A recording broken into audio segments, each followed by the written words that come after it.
Eu acho que nem a Samsung imaginava que a linha FE seria um grande sucesso aqui no Brasil, mas ela já passou por grandes altos e baixos. Um dos baixos certamente foi o S20 FE com o Exynos de 990, e só quem já teve um dos modelos da linha S20 sabe como ele esquentava e dava problema de desempenho. Um dos altos foi também do S20, só que o modelo com o Snapdragon, que inclusive ganhou vários prêmios aqui do Brasil, o prêmio Canaltech, inclusive, de melhor custo-benefício. 2 gerações depois temos esse carinha aqui que está gravando esse vídeo, o S23 FE. Será que ele é um dos altos ou um dos baixos? A primeira impressão que o S23 FE me passou quando tirei ele da caixa foi de ser um Galaxy A74 que nunca saiu. Isso porque ele não é tão básico quanto o A54, que está aqui na minha mão, e também não é tão premium quanto alguém da linha S, como o S23 que também está aqui na minha mão. Ou seja, você vai ter moldura de alumínio, cheque, a traseira de vidro, cheque também, resistência à água e poeira, cheque também.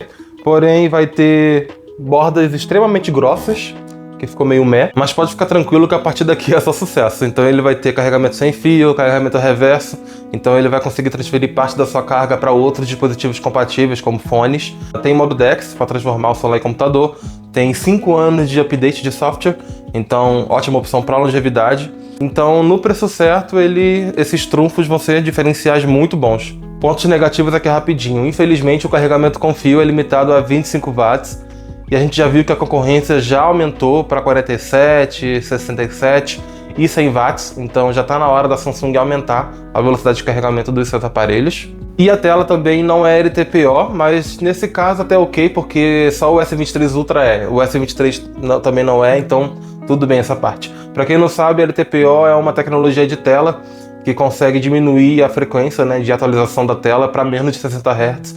Então consegue economizar energia, consumir menos energia no caso, né? E já quanto aqui no assunto tela, só 2 palavras: parabéns! É uma tela excelente, muito parecida com o S23 padrão.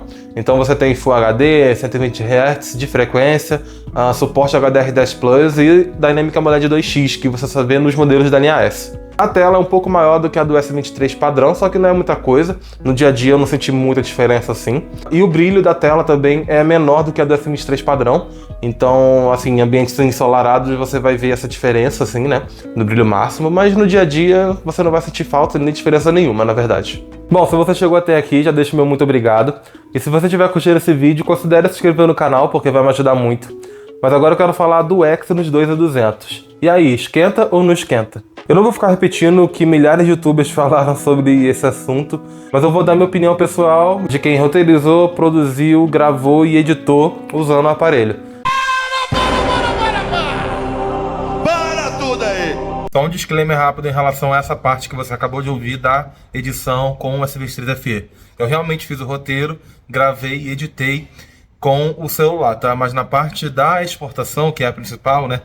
Enfim, que a gente vê todo o bruto lá pronto, tudo bonitinho, o S23 FE deu pau. Ele não conseguiu exportar no CapCut, então eu tive que fazer toda uma gambiarra para exportar meu projeto pro computador e fazer todo continuar o vídeo, né? Então só um disclaimer aqui, eu consegui fazer quase toda a parte, mas a exportação não deu certo. Pode ter sido algum problema de otimização, porque o CapCut travava na parte da exportação, só nessa parte. O restante foi perfeito, mas na exportação eu não consegui. Bora voltar pro vídeo então. Para esse tipo de uso, inclusive, que eu gosto muito de extrair o máximo do aparelho, né? Basicamente juntando a fome com a vontade de comer, porque eu não tenho equipamentos ainda muito pesados, então basicamente uso essa parte de desempenho na parte de gravação e edição de conteúdo.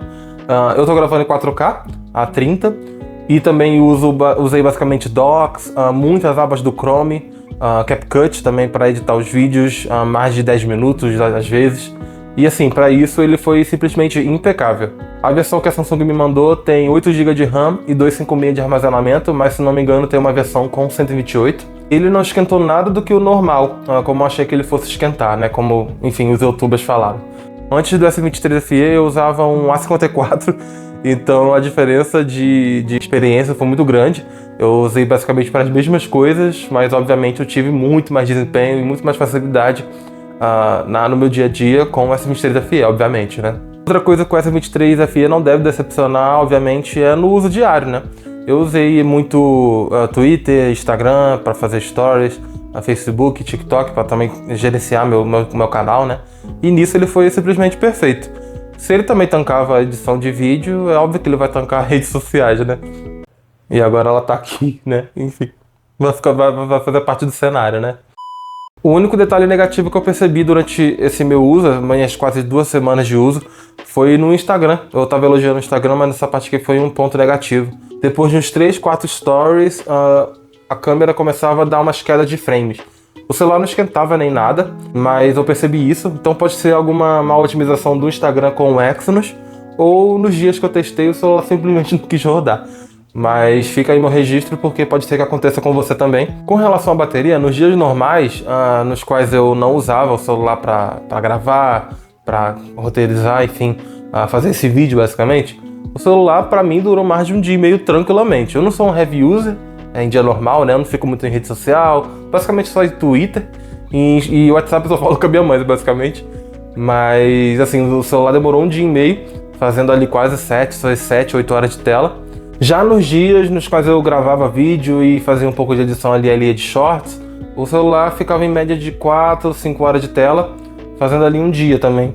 Com relação às câmeras do S23 FE, eu me surpreendi muito positivamente, mas antes de continuar eu quero saber como é que tá a gravação de vídeo com o celular. Dessa vez eu tô gravando com a câmera principal do S23 FE a 4K 30 quadros por segundo. Bom, as fotos com o S23 FE são ótimas em qualquer condição de luz. Lá no meu Instagram, eu posto bastante história dos meus gatos, inclusive se você não me segue é @DiegoSalsabyte.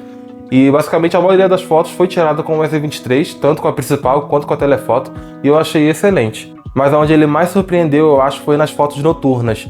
Nesses últimos dias e stories eu mostrei bastante uma foto de salgadinhos de festa que eu comprei recentemente, e eu tirei a foto com o S23 FE no modo noturno, e basicamente só tinha a luz da TV ligada, e assim, eu acho o nível de detalhe está incrível. Vou deixar aqui pra você ver. Enfim, a minha experiência com o S23 FE foi ótima, e eu considero ele um alto da franquia SE, principalmente pelo conjunto equilibrado, né? Mas ele só precisa estar no preço certo para valer a pena, porque para mim atualmente ele se encontra num dark spot. Dark spot porque atualmente você pode encontrar ele na internet por cerca de R$3.000, 3.200, e isso é muito próximo do preço desse cara aqui, que é o S23, que é muito melhor, assim, muito melhor não, é melhor em basicamente tudo do que o S23 FE, e custa ali 2.800, 3.000 também.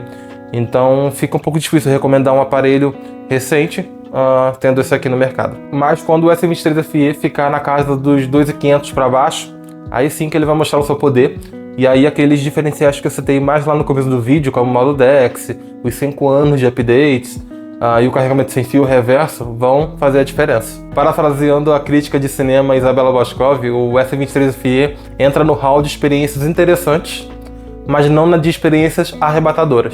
Não que isso seja ruim, tá? Mas pra mim tá faltando ainda o temperinho do preço pra ele começar a arrebatar. E aí sim ele vai poder se tornar o novo S20 FE, só que sem o Snapdragon. E aí, curtiu o vídeo? Deixa o like e se inscreva no canal pra apoiar o meu trampo. E o debate continua no pós-vídeo, então pode deixar aqui nos comentários qualquer crítica, sugestão, pergunta, que eu prometo responder todos. Um abraço e até o próximo vídeo.